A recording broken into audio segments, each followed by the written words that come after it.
So one day you're sitting there making videos about traveling in your 30s, and the next minute you blink and you're 45. Yeah, so made this first video a few years ago about traveling in my 20s versus traveling in my 30s, and now I'm 45, so I figured it's time for an update.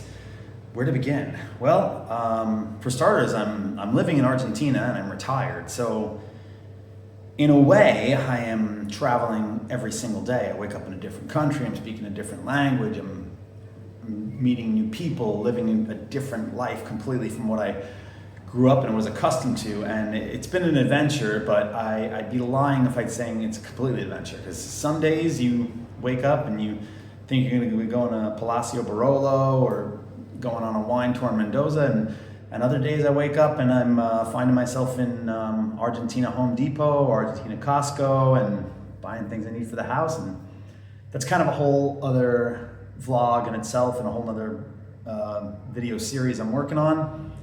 We'll get to that. Anyway, about traveling now in my 40s. So a few things that have changed since the 20s, since the last video update. I'll start with hotels. I'm going to go in the same order as last time. Hotels. Hostels completely gone. I'm too old. But hotels, I was leaning more and more away from hotels over the years. I'm a huge fan of Airbnb. I have an Airbnb that's paying for my apartment here in Argentina.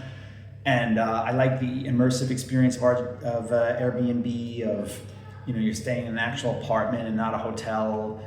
I think it's a little more, you know, a Marriott in Tokyo is the same as a Marriott in Argentina, and so on and so forth.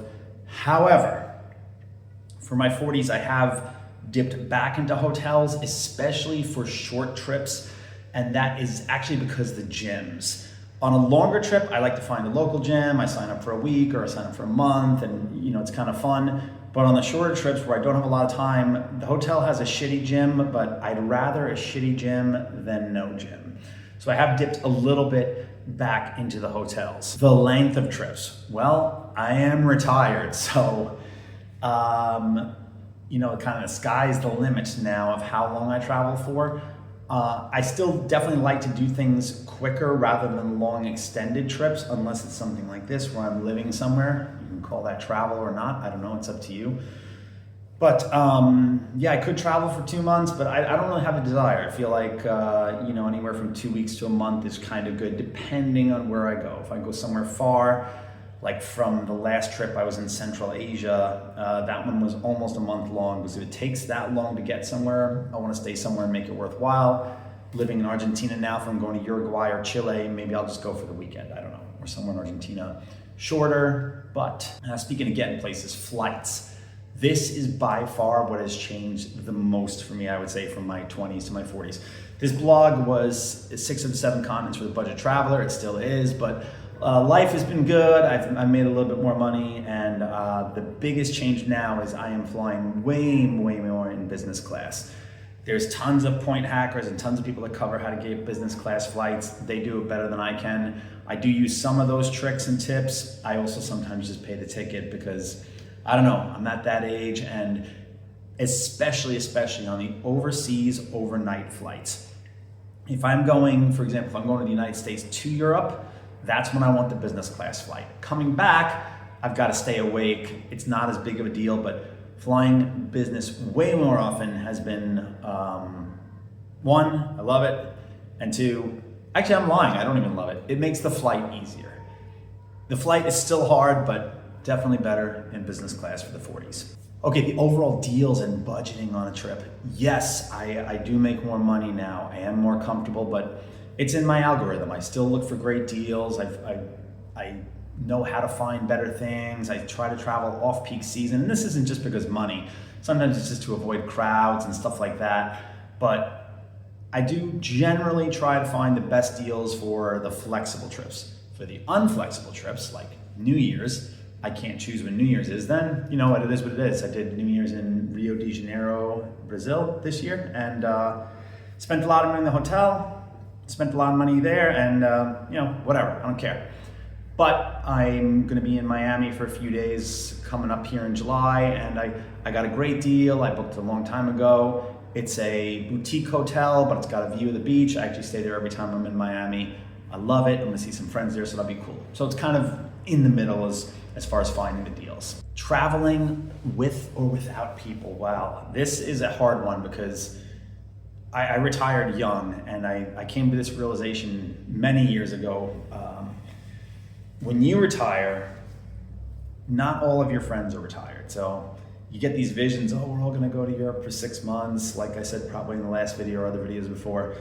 But sometimes your friends don't have the same schedule, or my other friends that are retired, then they've already been somewhere, I've already been somewhere. So I still have done a lot of trips solo, but I've been better now that my schedule is more flexible. I've been better about being able to sync up with people and travel with friends or whatnot. So that's been good. Last video I talked about it.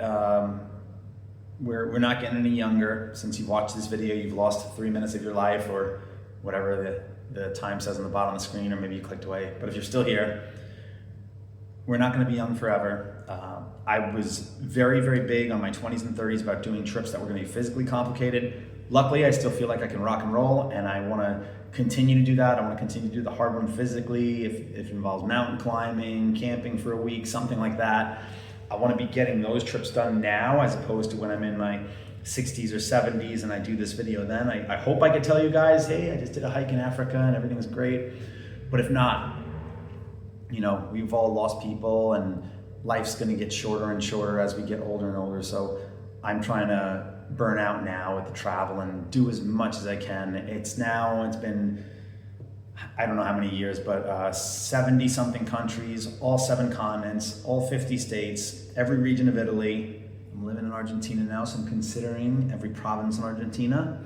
If I can go to Venezuela one day, that'll be every country in South America. It's kind of some things on the horizon. We'll see if they happen, but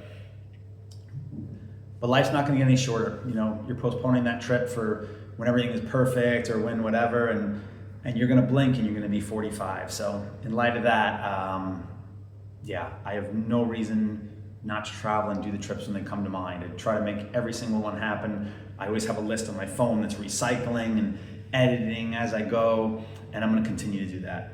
Anyway, hope you guys enjoyed this video.